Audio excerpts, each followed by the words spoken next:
Γεια σας φίλοι μου, σήμερα θα παρουσιάσουμε τη σειρά λαστιχοβόλων όπλων Enzo Open της εταιρείας X-Dive.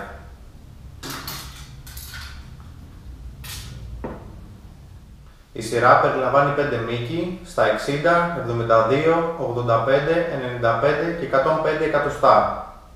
Κατά την αγορά του όπλου παίρνουμε και μια θήκη μεταφοράς μαζί που έχει και η μάντα για να το κρεμάμε στον ώμο, καθώς επίσης στη συσκευασία περιλαμβάνεται ένα σακουλάκι με την πετονιά και τα δικανάκια, οπότε να είναι έτοιμο το ψαροντούφικο για χρήση. Λοιπόν, να δούμε από κοντά λίγο τα χαρακτηριστικά του όπλου. Όπως έχουμε πει, η σειρά λέγεται Open. Παρατηρούμε εδώ πέρα υπάρχει ένα δαχτυλίδι το οποίο την κάνει ημιανοιχτού τύπου. Έχει ένα πύρο τον οποίο μπορούμε να το βγάλουμε εύκολα και να την κάνουμε εντελώς ανοιχτή την κεφαλή, αν μας την προτιμάμε έτσι. Βλέπουμε τη λαβή, είναι ωραία ανατομική, το δάχτυλο φτάνει στη σκανδάλη στη σωστή απόσταση, έχει σταθερό κράτημα.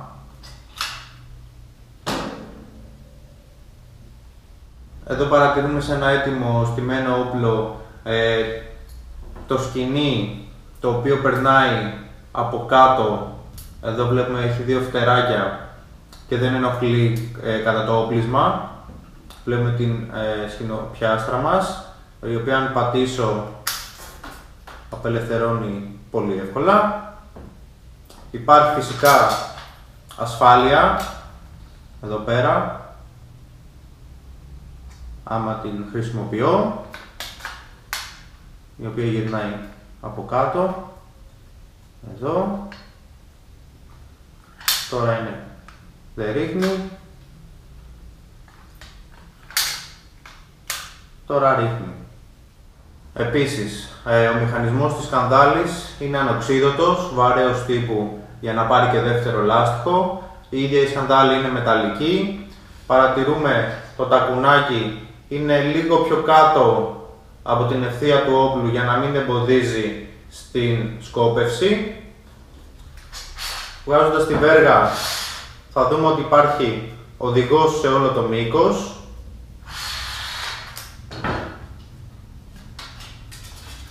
Τα λάστιχα τώρα σε όλη τη σειρά είναι 17 μισάρια. Είναι μαλακό λάστιχο σχετικά, δεν έχει ξερή εκτόνωση, είναι αρκετά γραμμική. Η βέργα είναι 6 μισάρα με 2 εκκοπές και με 2 θέσεις για να περάσει η πετονιά μας. Βλέπουμε τον εντατήρα, ο οποίος δίνεται και αυτός μαζί με τη συσκευασία. Η μύτη της βέργας είναι κονική με προοδευτική απόλυξη και το φτεράκι είναι μακρύ και μένει όρθιο όταν ανοίξει.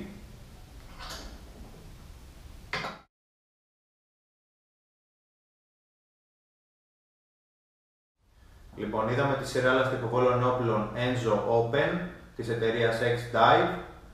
Αν σας άρεσε το βιντεάκι μπορείτε να κάνετε μια εγγραφή στο κανάλι μου και καθώς επίσης να μου γράψετε στα σχόλια ποιο θέλετε να είναι το επόμενο βίντεο που θα παρουσιάσω. Ραντεβού την επόμενη εβδομάδα. Ευχαριστώ πολύ.